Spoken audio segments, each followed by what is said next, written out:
My wife said, "You're too insecure." I just smiled.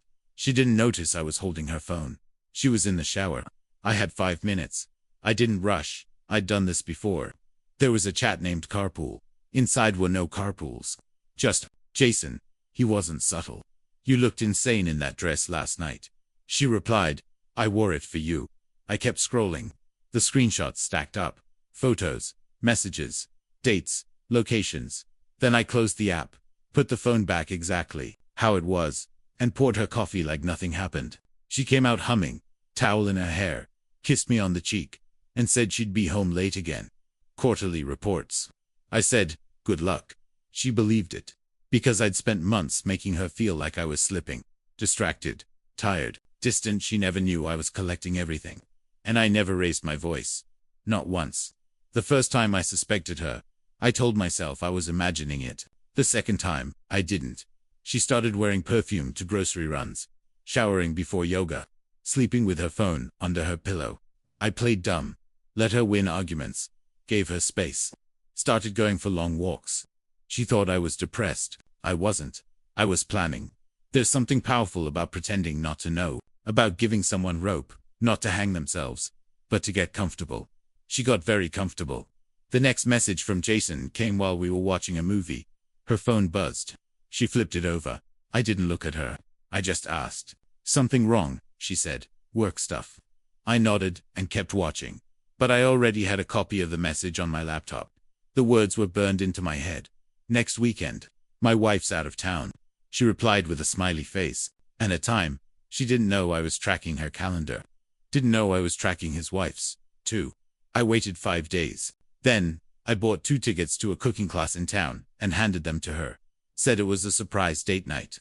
She looked nervous. Said she already had plans with her sister. I said, "Bring her, I'll reschedule." She panicked. Made up a migraine. I told her to rest. Made her soup. She fell asleep with her phone unlocked. I deleted one message from Jason. Just one. The one where she told him the hotel name. She showed up. He didn't. That was the beginning. She didn't talk much when she came home.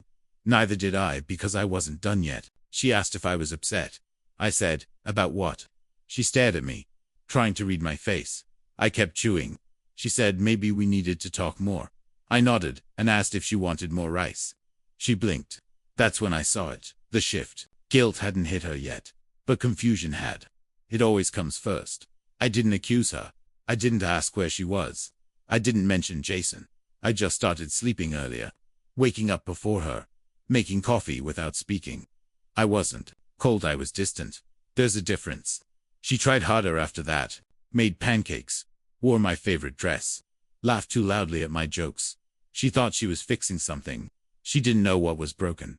I watched her try, and I let her. Every time she smiled, I thought about the messages, the photos, the way she said he makes me feel alive. I wasn't angry. I was calculating. I wasn't leaving. I was building leverage. I started tagging along to things I used to skip. Her office parties, neighborhood mixers. I shook Jason's hand, asked about his kid. He lied with confidence. Most cheaters do. I let him talk. Then I told him his tie was crooked. He adjusted it, smiled, walked away. He had no idea. I knew everything, and I wasn't about to tell him. Not yet. She said her phone died at the spa, but her step counter jumped 3,000 steps during that hour. I noticed. Didn't say anything. Another time, she said she left her earrings at her sister's place. I offered to pick them up. She snapped. Said she'd already asked her. I never heard her make the call. Then there was the hoodie. A men's size large. Smelled like cologne I didn't wear. She said it was her coworker's, left in her car after a hike. I asked who. She said, someone from marketing. That was the first time she looked away. She started locking her phone a month before our anniversary. Said it was a new company policy. Even when I wasn't looking, she'd tilt the screen away. She used to fall asleep on my chest. Lately, she slept facing the wall. I told myself marriage goes through phases. That maybe we were just off. Then one night I touched her shoulder, and she flinched like I was a stranger. That's when the doubt stopped feeling like imagination, and started feeling like evidence. Now it all made sense. She left her laptop open one morning. Said she was running late. I never checked it before. Didn't need to. But that day, something told me to look. Inbox 1, unread. Subject: last night. I clicked. No words, just a photo. Her hand on his chest. His wedding ring blurred out. Hers not. The timestamp was midnight. Same night she said she was at her sister's. Below it, another thread. Him: can't stop thinking about your mouth. Her reply: don't. You'll get me addicted. I kept scrolling. There were hotel receipts. Uber screenshots. One video I didn't open. That wasn't the point anymore. I exported the inbox, zipped the files, emailed it to myself with the subject line, truth. Then I wiped the browser history and closed the lid. She came home that night with takeout.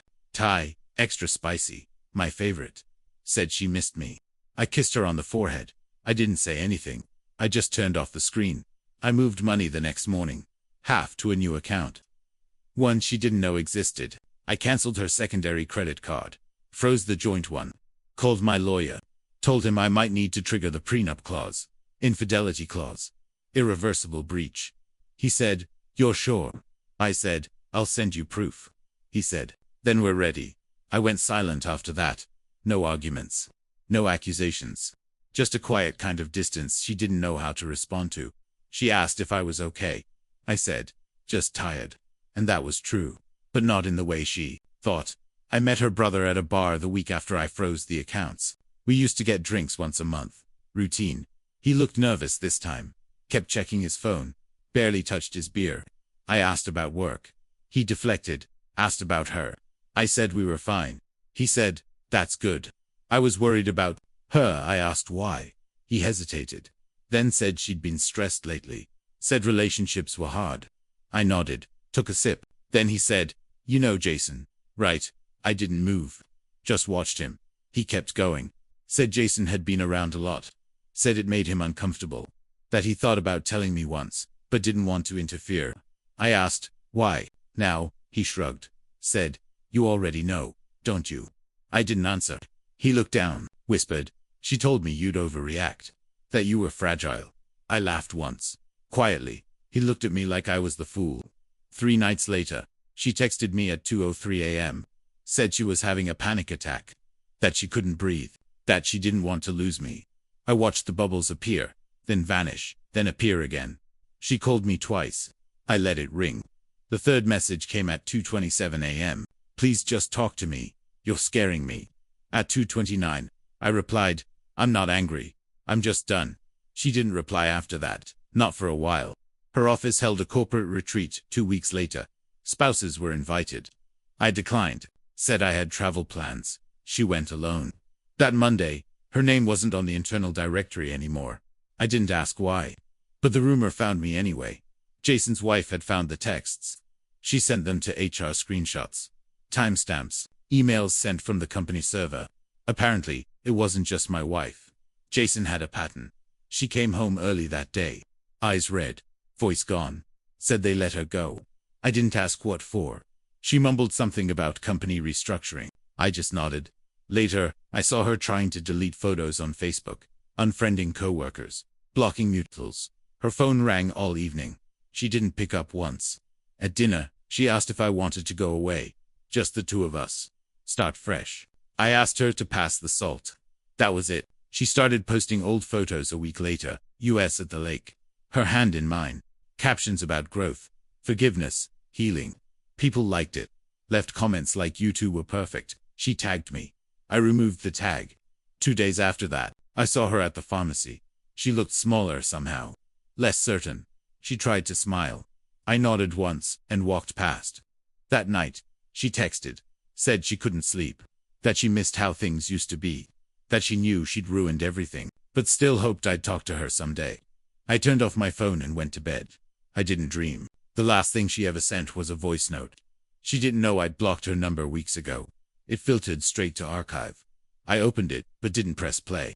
The transcript preview read, "I'm sorry. I just want to explain." That was enough. I archived it and cleared the thread. The second voicemail was never opened. She said sorry. I didn't press play on the second voicemail. There's a bird that used to nest on our balcony. She hated the sound it made in the mornings. Said it was too loud, too persistent. I hear it again now, every morning. And I don't mind it at all. The lawyer filed the paperwork on a Tuesday morning. Silent trigger. No warning. The prenup clause. was airtight. Any infidelity proven, documented, voided her claim to assets. She got the notice by courier. She called once. I didn't pick up. I left the keys on the table. Left the house exactly as it was. Didn't even pack everything, just the essentials. She found my ring in the drawer. It sat in a small white box.